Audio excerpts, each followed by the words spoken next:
All right, fourth grade, you ready for some read aloud again before the weekend? We are on chapter 6. Thank you, Sterling Publications. Let's jump right into the insignificant events in the life of a cactus. A lot of anticipation from yesterday, if you recall.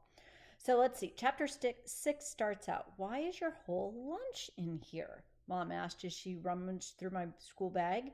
She narrowed her eyes at me, gripping the bag like it must be some kind of evidence in a murder trial. Didn't you eat anything? Yeah, I had an ice cream over in the soda shop. I opened up the fridge with my chin and shoulder, pulling on the special strap Dad had installed.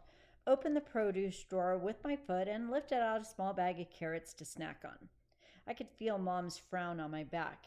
You're going to have to eat at school and in front of the other kids at some point.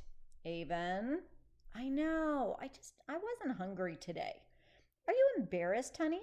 She asked. I could hear kind of the sadness in her voice. It was my first day, Mom. I felt nervous, so I didn't have any appetite. Well, I hope that's all it was, she said, because you have nothing to feel embarrassed about. I know that. I shut the fridge and turned around. You want to hear something kind of weird, though? Always. Henry, in the soda shop, kept telling me I love tarantulas. Well, do you? She asked. I laughed. I don't know. Why would he tell me that? He has dementia, sweetheart. He doesn't think clearly anymore. Who knows what might have been on his mind when he said that? He just really seemed to think I was someone who would like tarantulas, I guess. He also gave me vanilla today. Look. Mom sighed. I know. Dad and I don't have the heart to replace him, though. He's worked here for 60 years. How could we do that to him? No, that would be awful, I agreed. I can learn to like vanilla ice cream, I guess. Mom smiled at me. Oh, I almost forgot. I have a surprise for you. I followed her down the short hallway to my room, carrying my bag of baby carrots between my chin and shoulder. The apartment had only 2 little bedrooms, one bathroom, a living area, and a kitchen. A lot smaller than our house back in Kansas. Ta-da! She announced as we entered my tiny room. Wow, I said, sitting down in front of the new computer she had set up on my desk. How cool. Dad and I thought you could use a new one, and we found a keyboard with extra large keys for preschoolers? Might be easier to use, though, than our keyboard. I slipped my feet out of my flats and tapped my toes on the keys. Yeah, I think this is going to work great. Thank you, Mom. I hit the power button with my toes and waited for it to start up. Oh, one more thing, Mom said. She told me an address to type. Your own blog, she cried. I stared at the page. This is so cool.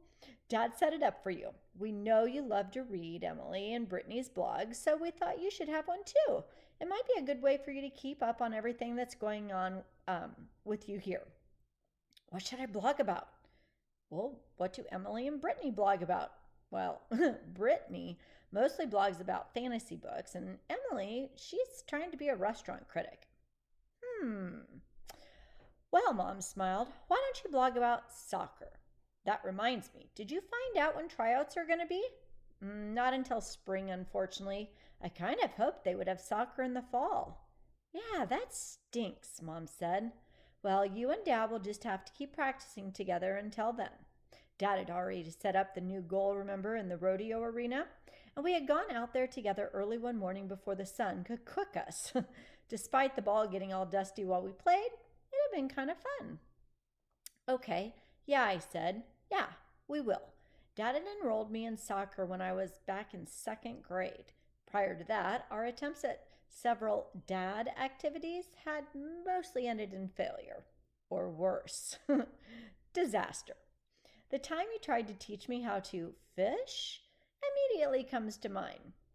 Think fishing hooks in toes and ears and everywhere else, except the fish's mouth. Then there's the time you took me camping. What could possibly go wrong? It's camping. The whole trip stunk, actually. No showers, no soft mattress, smelly campfires, no TV. I know, you're thinking I was going to say it stunk for some reason that had to do with me not having arms. Nope. It just stunk. I don't like camping. Well, when Dad decided he just had to teach me a sport or he would die from never having any sort of bonding activity with me beyond watching old episodes of The Lone Ranger and eating chili together, soccer was the obvious choice. I've had nightmares about trying out for other sports at school. Usually they involve people throwing various balls at me, like footballs, baseballs, basketballs. Just take your pick. And those balls hitting me in the head or face while everyone in school watches? This is not a pretty idea. Soccer. That's a sport I could manage. So a lot of you are making a text to self connection with soccer, I bet, right about now. Mom at this let out a big sigh. Now, I've got to get over to the gold mine and talk to Bob. She said his name with kind of a sneer.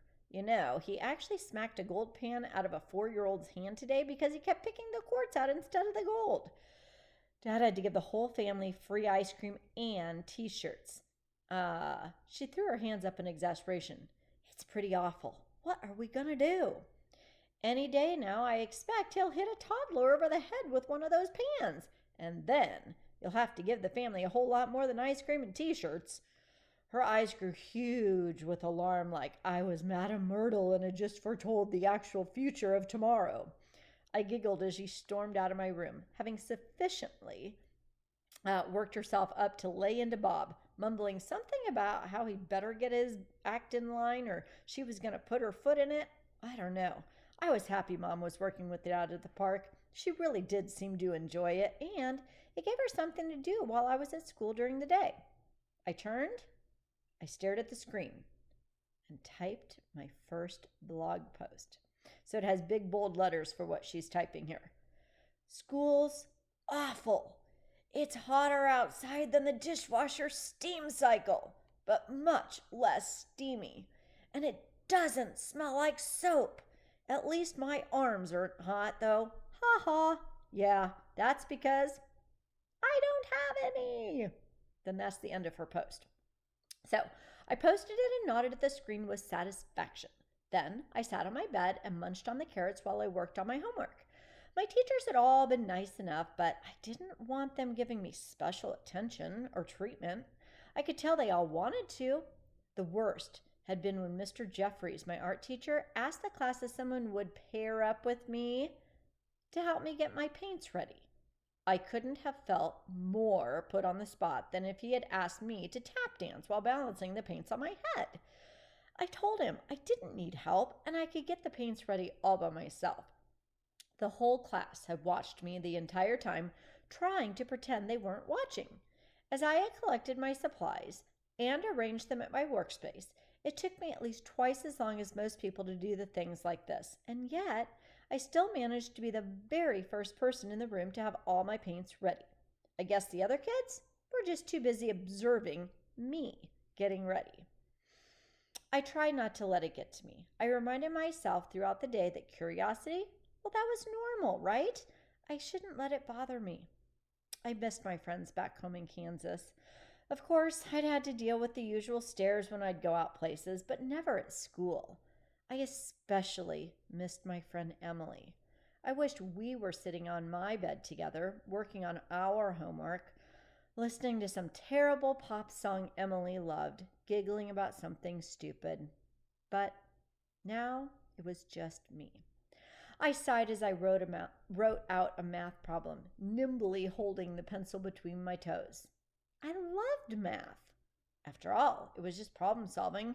From the time I was so little, my parents had trained me to be an extreme problem solver, like the problem-solving ninja. Even when it took me an hour to get a bathing suit on, once when I was 8 years old, they still didn't do it for me. And I never had trouble getting my bathing suit on again. They were determined I would grow up to be a totally self-sufficient problem-solving expert. I just wished I could solve the problems of how to make friends in a sea of kids who thought I was a freak. Oh, what a sad note. I don't know if I can stop there. I'm just going to jump into the very first page of chapter 7 for you so we don't end on such a sour note. All right, so the next day at lunchtime, surely things were going to get better at school. Yeah? I headed to the bathroom again to wash my feet, but this time, when I finished washing, I couldn't bring myself to leave. I thought about the other kids watching me while I ate, and my stomach cramped up painfully, like it had the day before. I locked myself in the handicap stall and just sat down, pulled out my lunch, and started eating in the bathroom. Careful not to put my bare foot on the floor or drop any peanut butter and jelly. That would be pretty much the end to eating that day. I always ate peanut butter and jelly at school because peanut butter and jelly sticks together so nicely. A turkey sandwich with like lettuce and tomatoes and cheese, well, that would be a disaster for me. I'd seen people who couldn't even eat turkey sandwiches with hands without anything falling out all over the place. So I imagine trying to eat a sandwich like that in the bathroom, everything ending up on the gross floor except a single slice of mayonnaise, that would be disgusting. But it made me giggle just at the thought. Okay, I'm going to stop there. Have a great weekend. See ya.